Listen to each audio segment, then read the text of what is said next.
What does Albert Einstein have to say on the other side? Is he attempting to continue his work by channeling it through others who are still alive on Earth? And if so, why is he so adamant about it? How can we really benefit from his scientific realizations?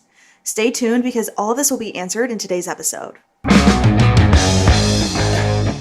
Welcome to another episode of Shattering Reality. I am your host, Sabrina Weibel, and on this podcast, we break through the common limitations of modern reality and expand your thinking as we delve into topics of quantum physics, spirituality, channeling, and much more.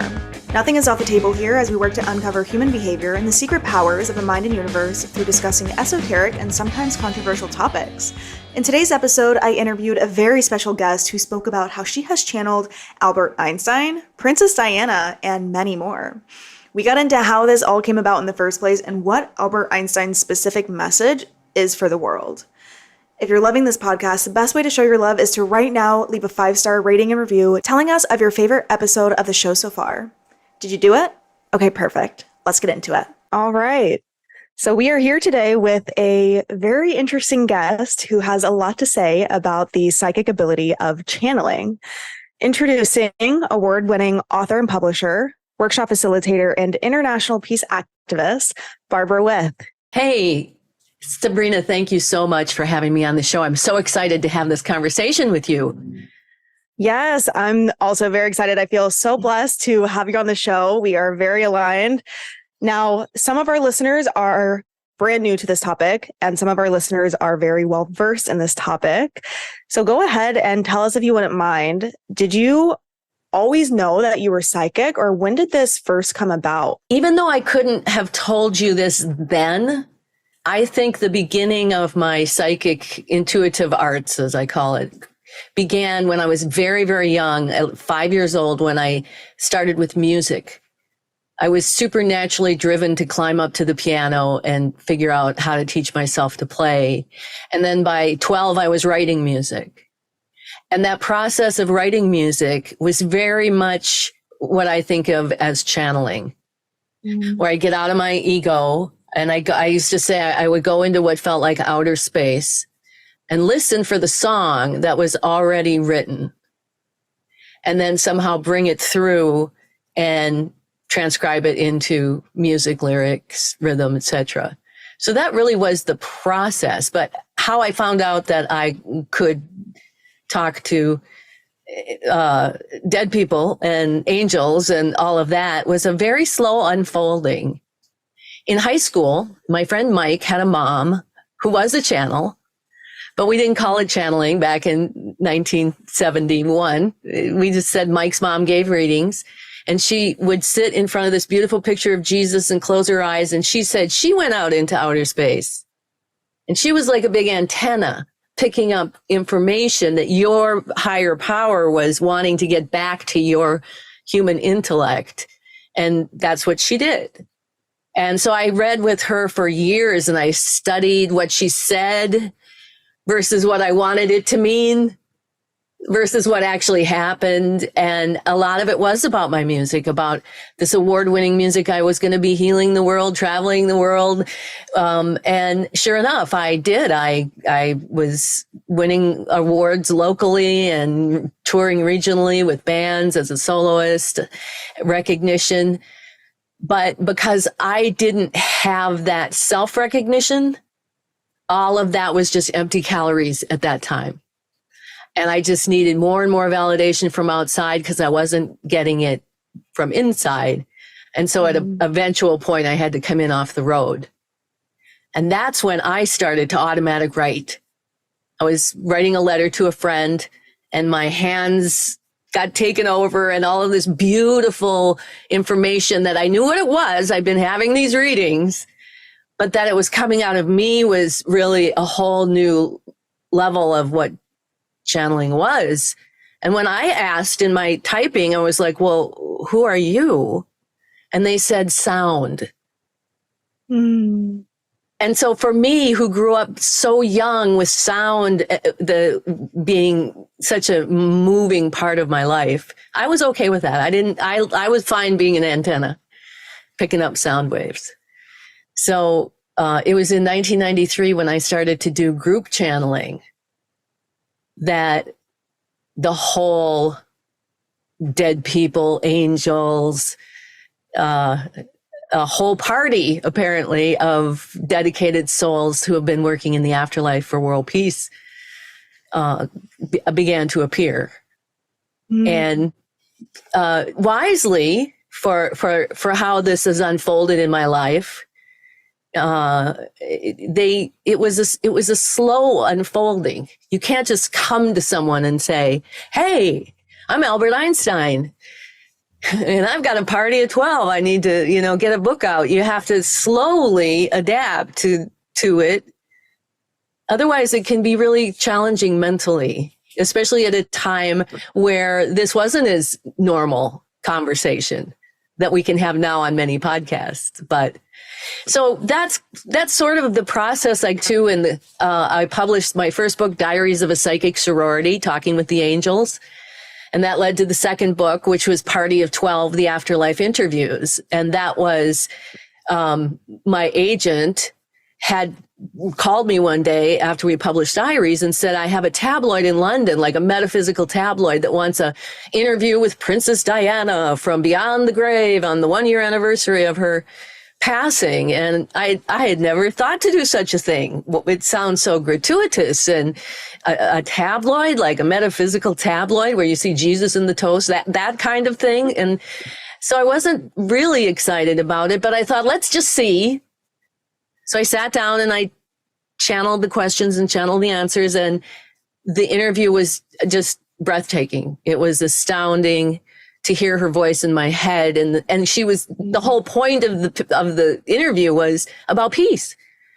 If everybody who put flowers at the palace dedicated themselves to being the peace, we could have world peace. That was her whole gist of the message. And then, of course, the gist of the book that turned into Party of 12. And so in that is where Einstein then sort of appeared as one of these dedicated souls in the afterlife who are working for world peace. And it was when I channeled him, I knew that vibration, that voice was like I'd known him since I was 5.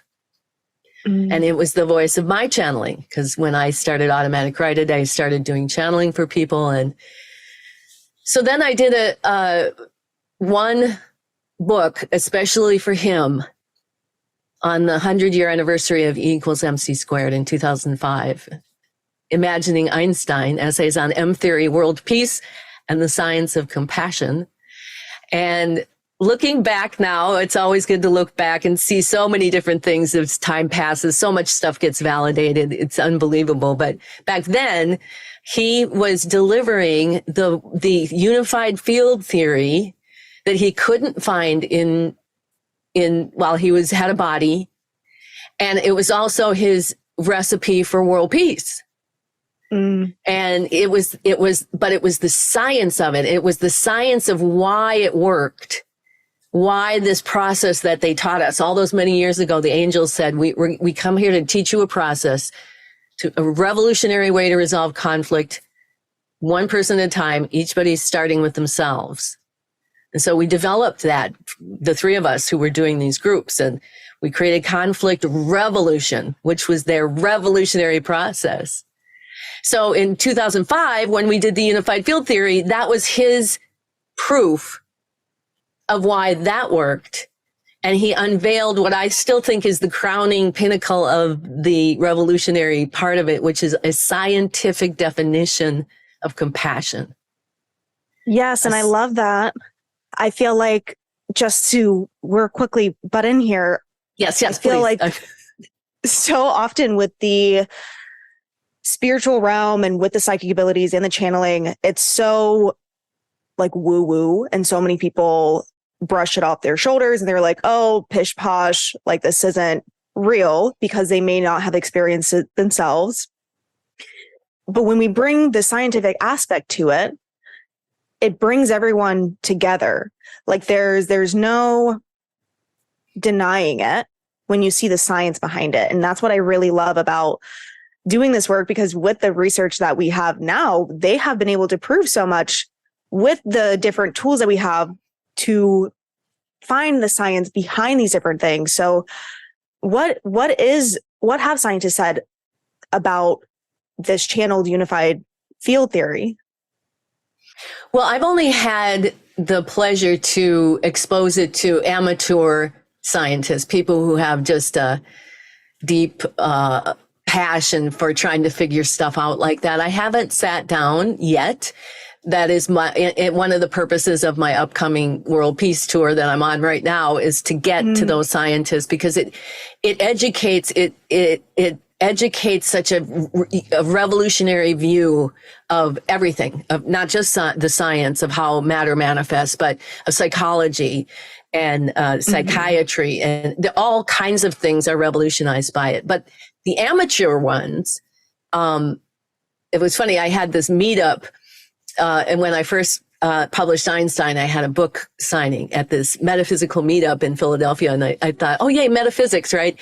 No, it was like amateur chemists and amateur physicists and and they were talking science. They were talking like real science. This wasn't about talking to dead people or, anything woo-woo. And I was mortified because I don't know anything about science. I know what I've channeled. And so I had to stand up and say, okay, I talk to dead people. I think I talked to Einstein. I'm not here to convince you of that, but will you please listen and tell me what you think of this theory, because I'm dying to know. And they all lost their minds over it. They all, the physicist was like, oh my gosh, you've taken the 0-point gravity theory and you've married it with the blah, blah, blah and the blah, blah, blah, right? And I'm like, I don't know, because I don't know what those are, but if you say so. And the chemist was the same way. Oh, you're saying there's 6 of them. Well, we think there's 6, but there's really 9. And I'm like, and I feel like that goes to show that you're channeling, because you're coming up with these things and it's like, you don't even know anything about it. And then these scientists are like, wait, and then this scientific theory and this scientific theory. And you're like, I don't know. This is just what came to me. And that was in 2007. Mm-hmm. So now in 2023, I'm watching like Nassim Haramein, who's doing his unified field theory, and these actual scientists putting out, and I see them in the map that we have, but they're just beginning, and I can put everything on this map. It truly is unified from microcosm to macrocosm, and just brilliantly. And it's, if it's not Einstein, it's worthy of Einstein. That's what I'd say. So do you think, now thinking about the topic of how other people are thinking of unified field theory, do you think multiple people can channel the same consciousness or the same person that has passed over? Oh, absolutely. Absolutely. In fact, right now, getting into the world peace, years ago in Norway, I was on tour and I channeled for a young man named Shahar, who is Israeli and had psychic abilities. And a while after it, he wrote me and he said, Barbara, I think I'm channeling Einstein. Is that okay? I was like, of course it's okay. Why? He would lecture here, he would lecture there, he would talk to everybody that he could. And so Shahar went on to develop this whole entire peace program in Israel that now, as I watch his feed, is, he's holding this place of peace in the most impossible place that I've seen. So, yeah, of course. So what is the overall message of Einstein? I feel like we talked about it briefly with the unified field theory, but what exactly was the message that came across for you? The core of the message, even from the way, way, way back when it was me and Kim and Teresa doing this in our living room, the psychic sorority we called ourselves, they said, you can call us angels. This was before I knew who it was. Like, okay, whatever. The message was that they were here to deliver this step-by-step instructions for this revolutionary way that would be a pathway to global peace as well. And they called it world peace, one person at a time, starting with yourself. And there were what I think were 3 revolutionary pieces of this for me. We weren't even to the science of compassion, which blew my mind completely. But the first one was, we did 6 master sessions, and the first session was called The Voices of Culture. And that was a lot of what you were talking about in your last podcast, that we are programmed, propagandized in our minds by reflected and programmed in there from what's coming at us in our culture. Mm-hmm. And that awareness, that the first step was that awareness. But the second step, which is still what drives me today, was the simple thing. They called it conflict resolution in that time because that's all we knew. If you're involved in a conflict, if you have an emotional reaction to the conflict, your root of that conflict is within you. And for somebody who I was, because I wasn't like this spiritual seeker trying to be this higher evolved person, all I ever wanted to be was a rock star. But I had this talent and I knew what it was. I was using it. So that just made my head whip around because I was the total victim. I was victimizing myself left and right. I was a rageaholic. I was all those. And I came from an upbringing that bred them into my voices of culture, that I wasn't any good, et cetera, and so on. So to think about it that way is what really started me experimenting on myself. Like, what does that mean? What does that mean? We talked about emotion as totally removed from intellect. These are 2 different organs. One's like the heart, one's like the stomach. They have 2 different things. They have 2 different functions, but they function together, now that we know the unified field and how it all works, to create reality. But the way that we process them is so often we have a feeling, it comes up through it, it marries to the thought, that projection becomes the reality of it. And so their premise was there's this whole unseen part of our gravitational wave. We call them the 3 human dimensions that you can't, they're in the non-physical, but they're supposed to work together just like your organs do. But they're constantly in conflict because intellect has the free will function. So it can decide whatever it wants. Intuition, however, can only impel you to do the next most advantageous step for the good of the whole. It's the intellectual component of it will decide yes or no. So we can say no to God within us, intuition. And that too, for me, was revolutionary, that I can feel, in fact, we need to feel the whole gamut of emotions. Even though joy is an optimal, comfortable, powerful anger, powerful depression, channeled through the body without, you can even marry it to a thought of world peace and it'll fuel that thought. You don't have to have joy to feel peaceful thoughts. You can feel all that and channel it through and without letting it project as if something outside you is responsible for that uncomfortable feeling. And so that was truly revolutionary for me. What really started to shift my personal life as I started to put those things together. Of course, the 3 of us fought. So we took these lessons and put them right to every fight and conflict we had. It was really amazing work on our part, I have to say. And 30 years later, we still affirm that, that was amazing work. Wow. So speaking of pulling from something that you had mentioned a bit ago, you were talking about our intellectual and our feelings being separate and then our intuition being with that. Do you feel our intuition is connected to our emotions?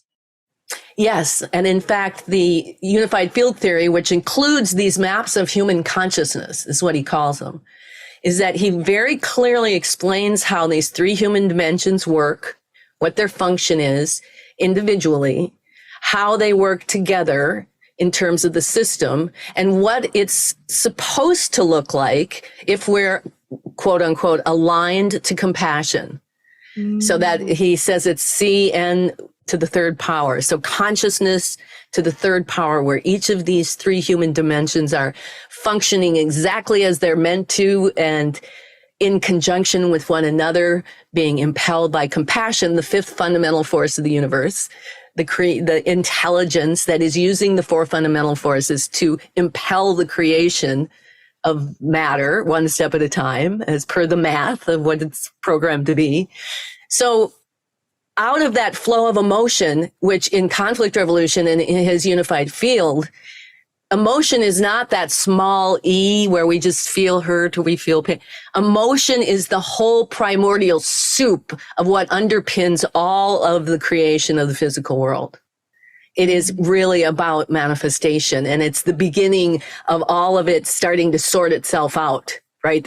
I'm all over the place. You're all over the place. The chairs are all over the place. And as it moves up the wave, because, well, let me say that the source of everything is the center of the earth. So we have a map that we're all on.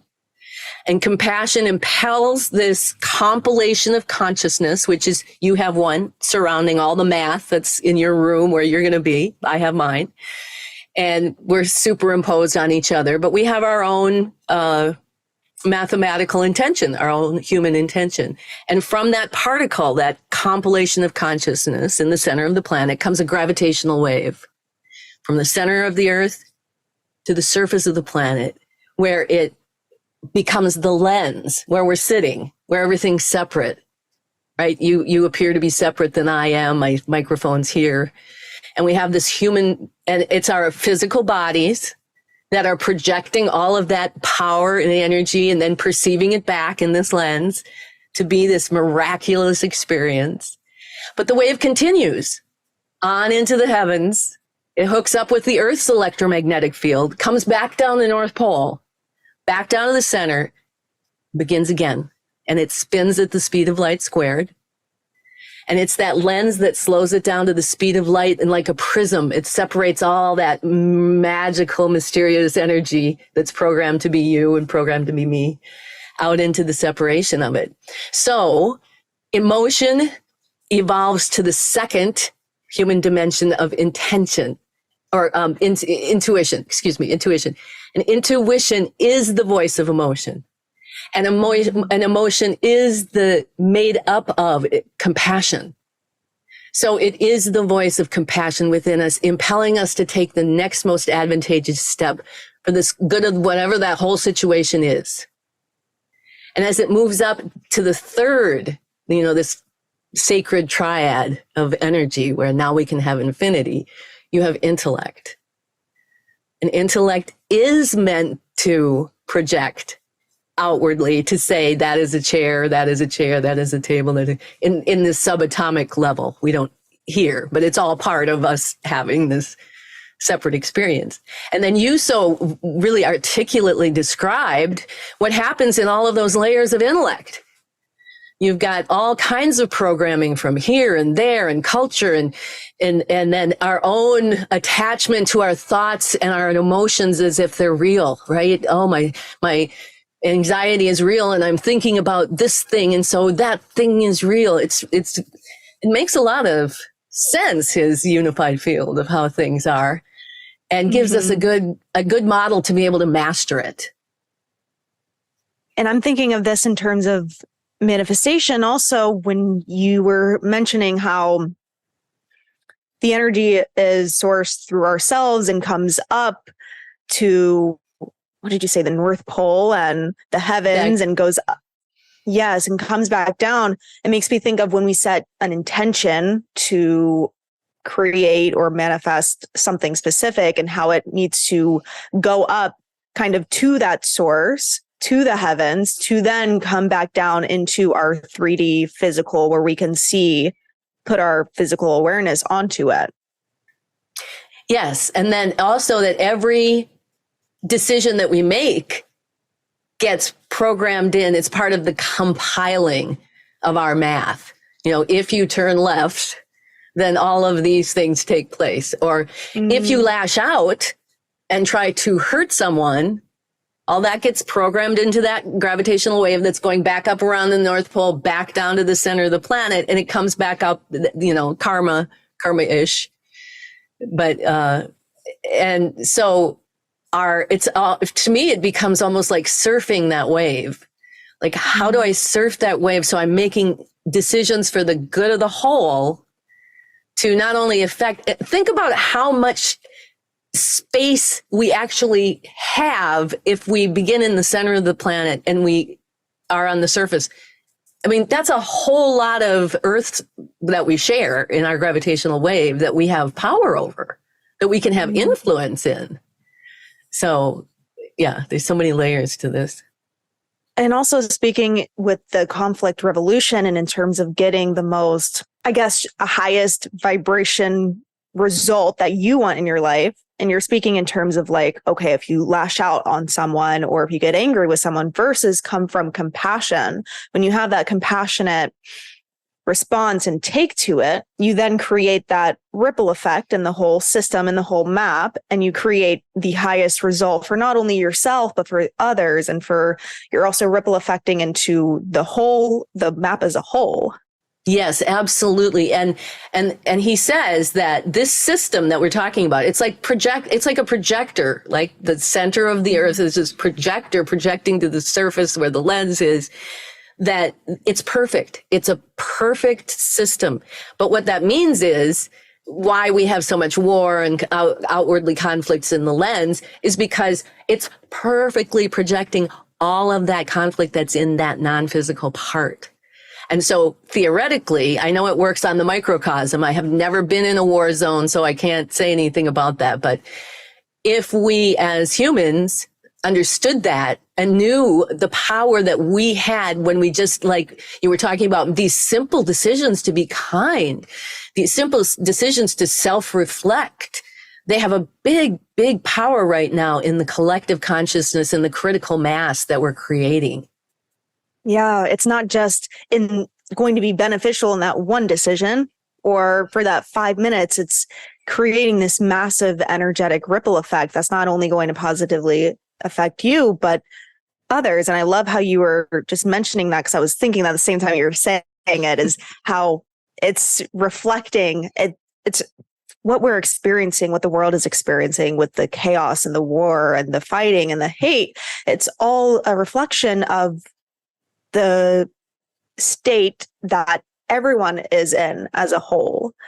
And to shift that, we need to individually, one person at a time, shift everybody's emotional state where they're at internally to this level of compassion. And it may sound like cheesy in a sense of like, come back to compassion or come back to love, but truly looking at the science behind it and the scientific take on it, it's truly so powerful. The power of love, the power of compassion, it makes such a powerful impact on the world as a whole.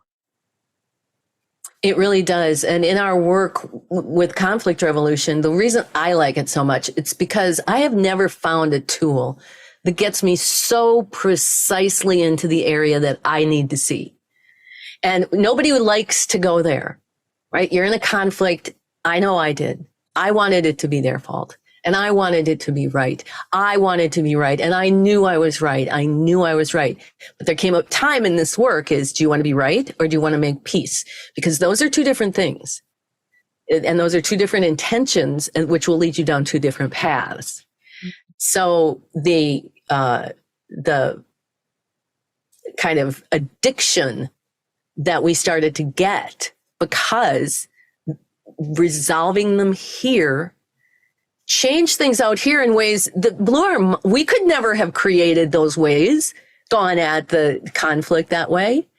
I had one of my favorite little stories is this wonderful woman in Norway came to a workshop and she was, I have everybody share their conflict and I encourage everybody to be really dramatic about it so that we can just see how dramatic you are about it. And later, so her mother-in-law hated her.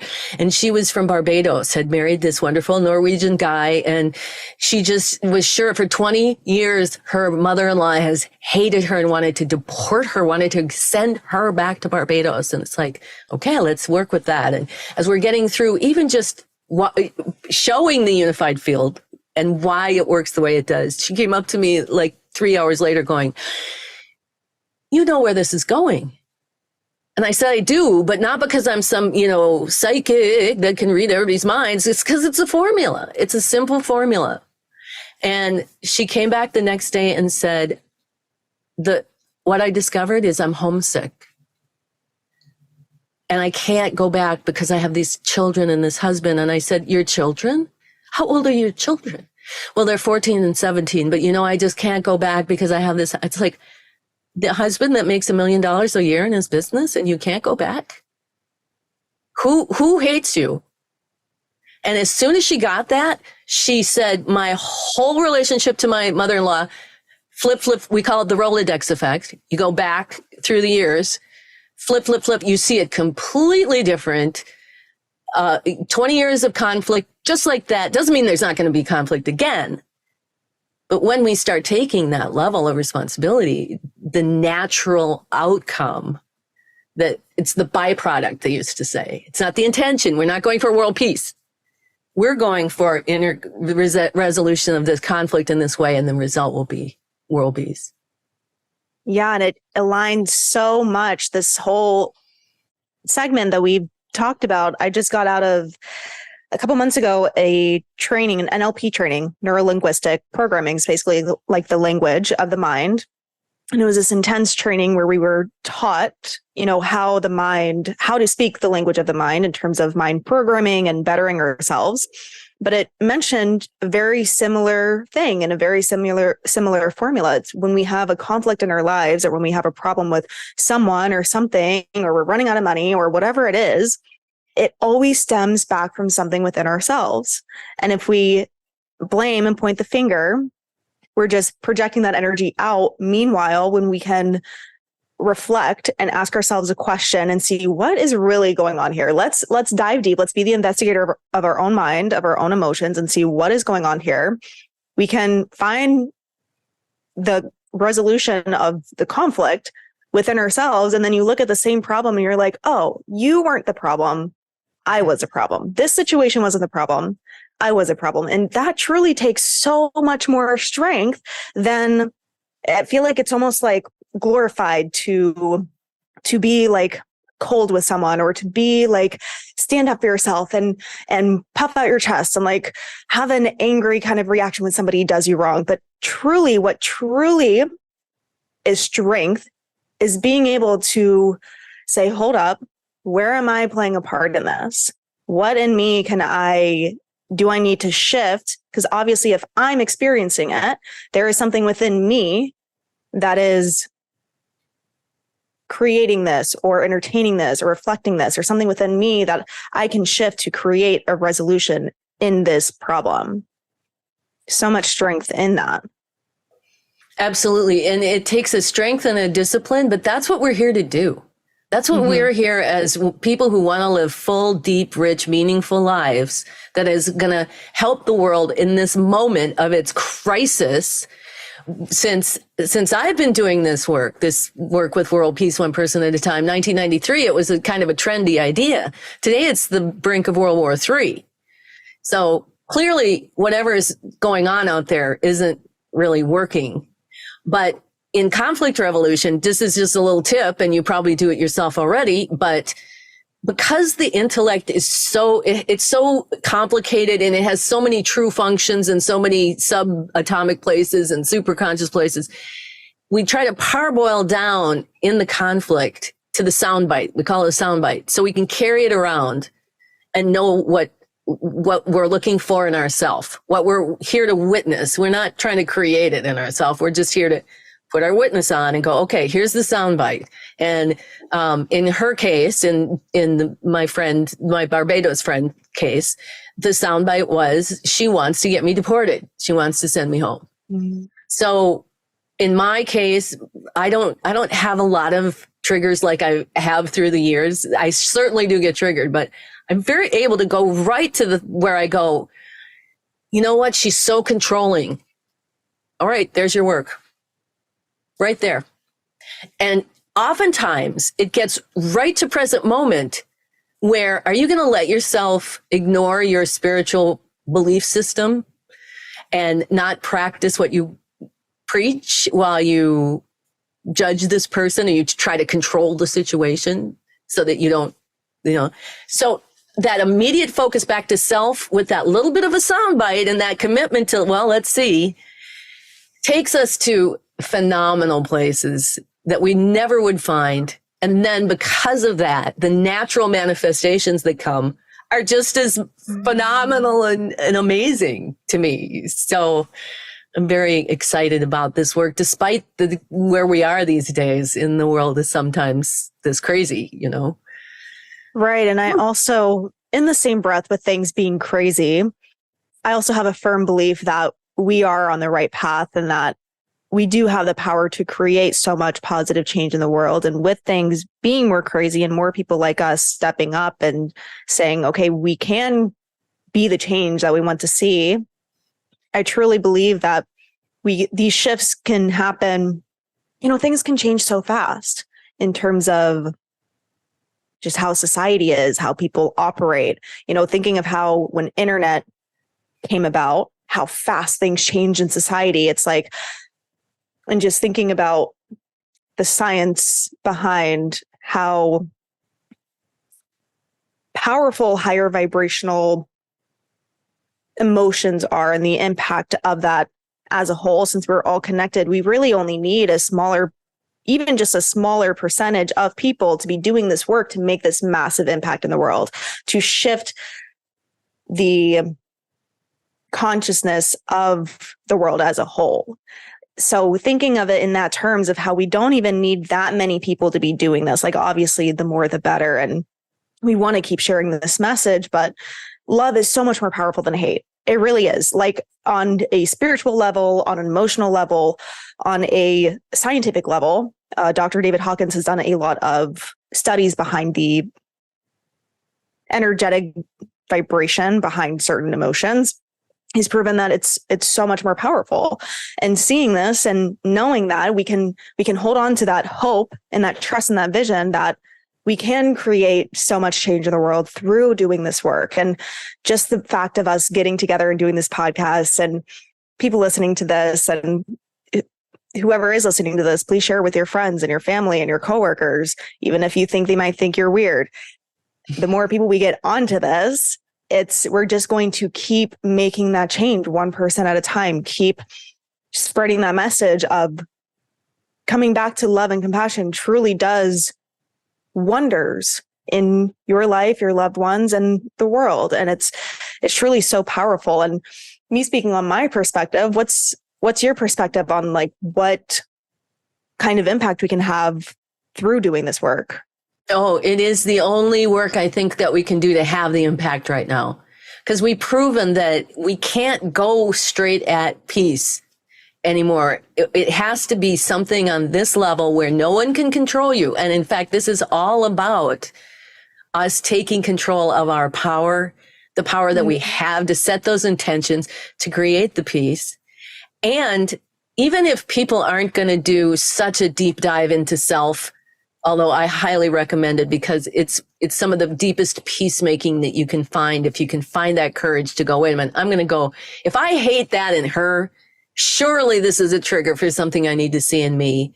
And the healing and the unification and going back to the emotion and David Hawking, I just want to add that I think Einstein's idea that evolves what he's saying is that the whole spectrum of emotions are needed in order to make a full manifestation. It's like you can't take red out of the color wheel, but detaching them from the knee-jerk projections and channeling all of them into compassionate messages is like loving the whole bunch of them. This is why you can have joyful anger. I can be really super angry, but I'm feeling it and breathing it, and I'm stopping on sidewalks and I'm seeing the world a peaceful place. I'm not projecting. I'm not feeling sorry for myself. I'm using it.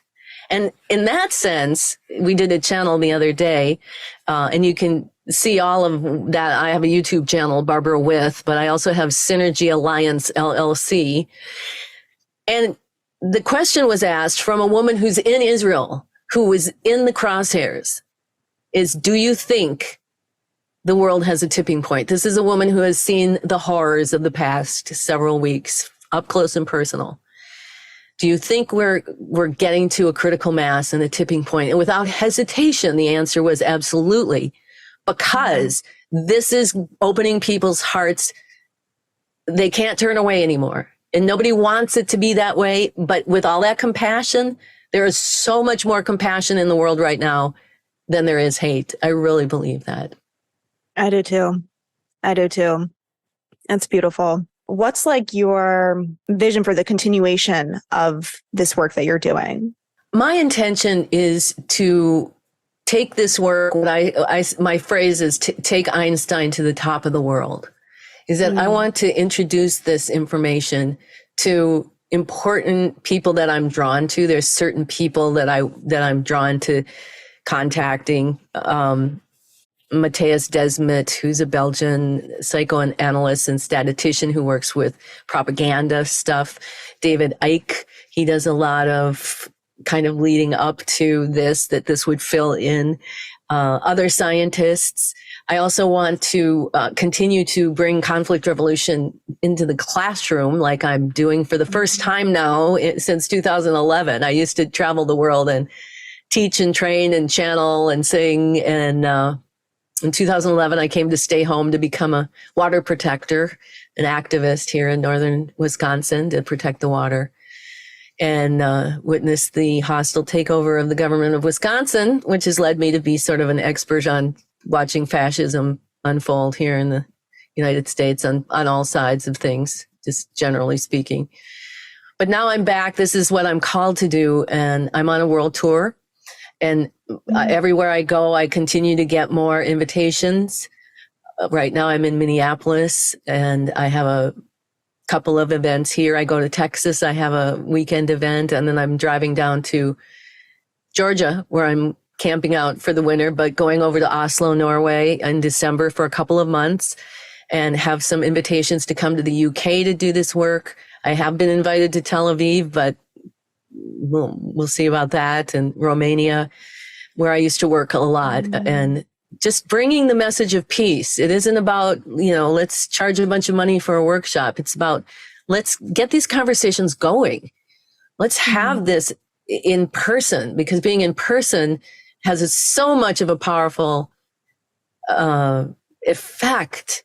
As much as I love to be able to do this on Zoom, of course, I never would have met you, but doing this in person has been really powerful. So I'm very excited. I'm very excited to get this back on the road and get back in front of people. That's awesome. That's amazing. I absolutely love your mission. I love your message. I love everything about this. Is there any last things that you wanted to mention or talk about on this topic to the audience? I would just probably like to wrap up with a reiteration of the idea that everyone has intuition. This isn't something that you have to train for. You may have to learn how it works and what it means, just like when we were growing up, we had to learn what it meant to be a 13-year-old, if you know what I mean. So there's certain things that we need to learn, but we all have that intuition inside of us that's always guiding us.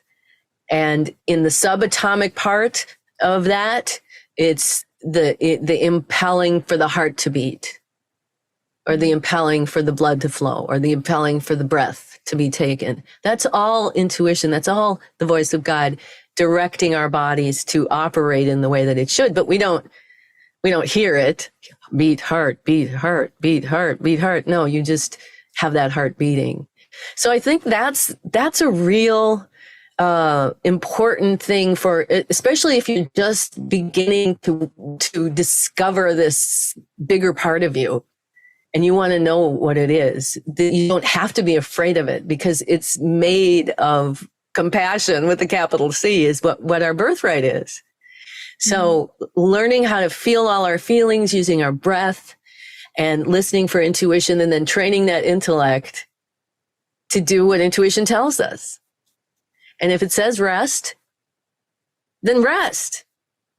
But what? Yeah, no, I can't rest. I got too much going on. I got to blah, blah, blah, blah, blah, blah, blah, and then we get sick. So it's a really simple system that's really incredibly challenging to master. But I guarantee that once you master it and you get this new operating system and you get triggered, you're able to stay in compassion, feel all your feelings, not project onto anyone, and then listen for that next most advantageous step that's even going to influence the situation to have a peaceful outcome.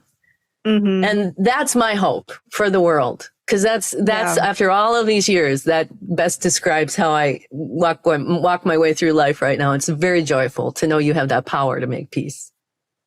Yeah, and truly becoming a master of your internal state and being able to understand what's going on internally rather than just feeling it and going, this is uncomfortable. I don't want to feel this. Let me binge watch Netflix, or let me smoke weed, or let me have a couple shots because I don't know how to work through the emotions.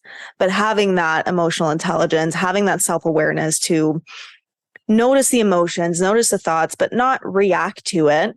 Notice it kind of with that investigator mentality, but also still choose to come from that place of compassion. There's so much strength in that and so much power in that. And this whole podcast, this whole episode was absolutely incredible. Thank you so much for hopping on. Let our listeners know how they can attend your workshops, find your books, and anything else that you have to offer.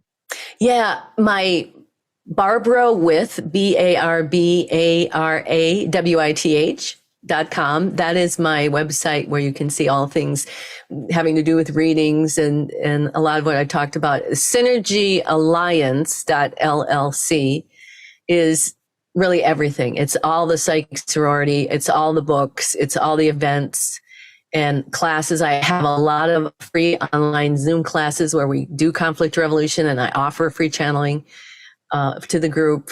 So you can see me there too. I love that. Perfect. Go ahead and check that out. I'll leave it linked in the description as well. Thank you so much for listening, and I will see you in the next episode.